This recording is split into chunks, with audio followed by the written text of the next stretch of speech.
So, Patrick, it's time for the second segment of our kind of beginning part of our show. And I wanted to spend some time and I want a lesson, Patrick.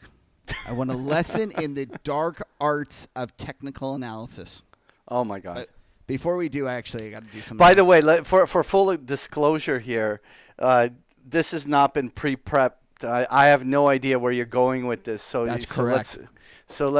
Let's see what you got up your sleeve. So let's start with the first chart here. Let's pull it up. Okay. So, Patrick, buy or sell this index? Buy. Oh, you bastard. You know what it is. This is just an inverted chart of the S&P. Ah, you bugger. I was trying to figure out something.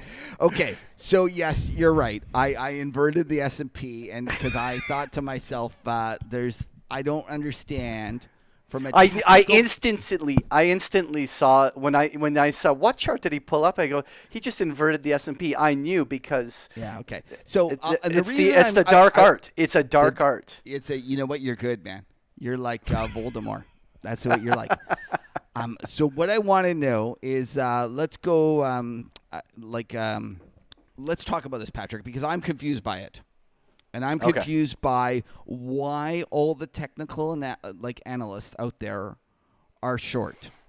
And I'm not saying this as a joke. I'm not trying to get you. Yeah. I am confused because I look at this thing, and why don't you pull up kind of the S&P? Sure. Here's the S&P weekly. And why don't you go back to 2008? Sure. And what I'm confused about is, to me, this is just a big monster uptrend. And I'm perplexed as to why the technicians are all trying to pick tops. And maybe I don't understand things. Maybe I'm not sufficiently kind of versed in the dark art. But to me, I kind of I look at Richard Dennis, and he was a big kind of trend follower. And I just think that it's a trend that's up, and until it tells you otherwise, it's continuing up. And the reason I bring this up is you had a comment. We were kind of going back and forth, and you said something about the fact that we're in a bear market. And I know it was a little facetious. I get it. I understand that it wasn't truly it's not like you believe we're in a bear market. But Jeff Gundlach says it in a serious he. No, actually, I do believe we're in a bear market. Okay, well, there you go. So what I want to know is, I look at this and I go, it's an uptrend. It's barely ever been below the 200-day moving average. Why do you think we're in a bear market? And teach me. All right. Well, first of all, let's break this down into two key components. First of all, my conclusion that we're in a bear market is actually not technically driven; it's macro driven. Bingo.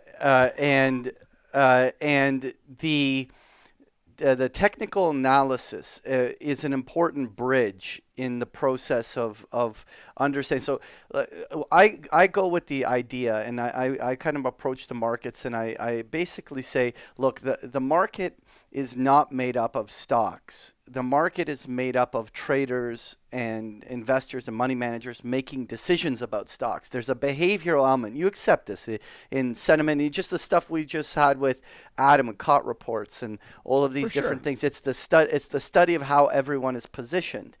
Right. Technical analysis is simply conveying price, time, and volume of how all traders and investors are actively real-time making decisions by voting with their money. It is a chart of the way that everyone's making decisions. And it's the art of tape reading, of understanding where the money flow is going and how it's manifesting on the charts to read those tea leaves, right? And so for me, even though we have certainly made three sequential highs, to me this still has all of the making of a topping formation. Largely, I do have a very large macro bias. I'll reverse this on you. All right, I'll reverse this on you for just a moment. So I'm going to pull up right here Ray Dalio. Can we agree that Ray Dalio is not a technical analyst? Yeah. Okay. I'll agree with that. So here is Ray Dalio's book on debt crisis, right? Page 22. 1 second. You already had this ready, Patrick. I You did. obviously, because you obviously- because I knew you were going to ask me about market tops. So I want to read you one part here of this book from Ray Dalio. Right? It says early on at the top. So in page 21, he talks about the topping process in a market. Right? So this is part 3, and in here it says early on in the top, parts of the credit system suffer, but others remain robust. So it isn't clear that the economy is weakening. So while the central bank is still raising interest rates and tightening credit, the seeds of the recession are being sown. And now this is the key.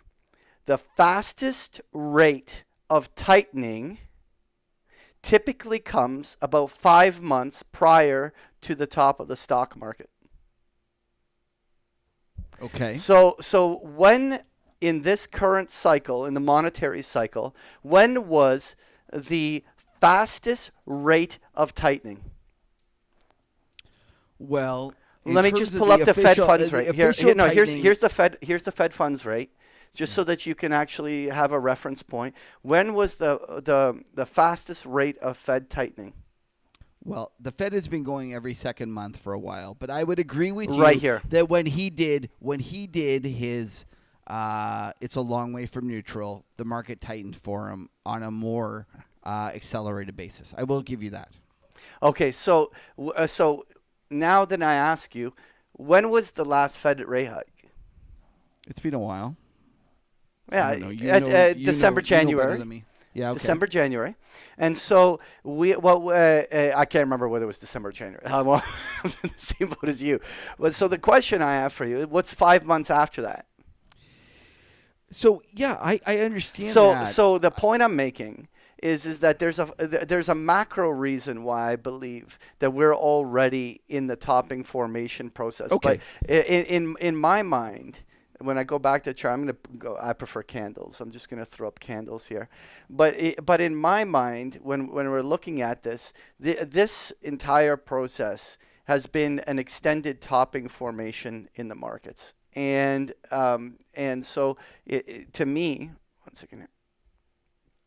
So to me, this is just the process of the market retesting those highs. And now, by no means has the sell-off we've seen, this is a weekly chart, by no means has the sell-off of the last 3 weeks sufficient data to already suggest that the bear market to the downside has grabbed hold and there's no turning back. I by no means want to conclude that. But this certainly is rejecting along its previous highs, and it'll be very interesting to see what develops here in the coming weeks. Okay, so I guess that's where I was going, because I'm being confused. I look at it from a technical basis, and I just go, why are all these technicians bearish?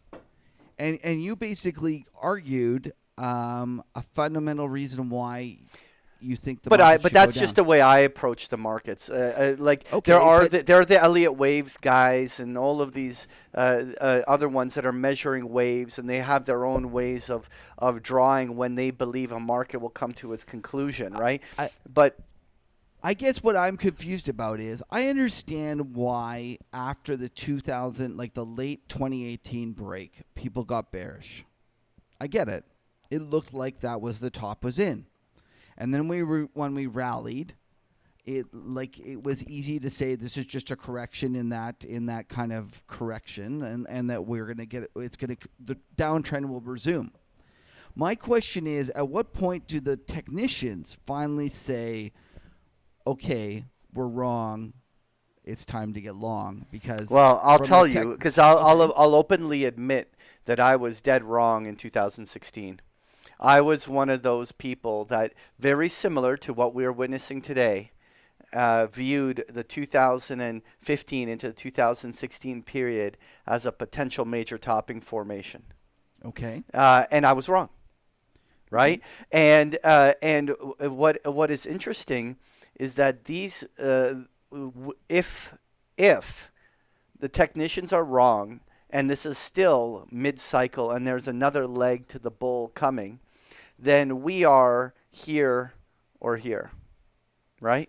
Which is that we've rallied back to retest those previous highs, like we did off of the 2016 low. That there was the Jamie Dimon bottom at the bottom there, and then it was rolling over, and then it just blasted off. And at that moment, there was no evidence. Obviously, that was a big reflation impulse on the macro side, and the central banks were pumping credit in, and that way we went through another stage of the cycle. And this is exactly what it will look like if you are proven right, which is that it will be a consolidation. And that consolidation will prove with a bullish break it to the upside, and another leg will start. And that's and so if I was to draw on what it would look like if you were right, then we might consolidate, and then from there we would at some stage begin the next phase of a run. I guess I was just confused, Patrick, because to me it feels like everyone is bearish. There are no technicians out there, or fundamental people for that matter, that are saying that we're headed higher. And I was just looking at it and thinking to myself, I know squat about technical analysis, but, we're kind of, if you're like, at its heart, I believe technical analysis is trend following. It's saying the market knows more than any kind of fundamental analysis. I would trend following, yes, but it is the price is a manifestation of investor sentiment to one degree or another, and how people are positioning. If there's more buyers than sellers, the price must go higher.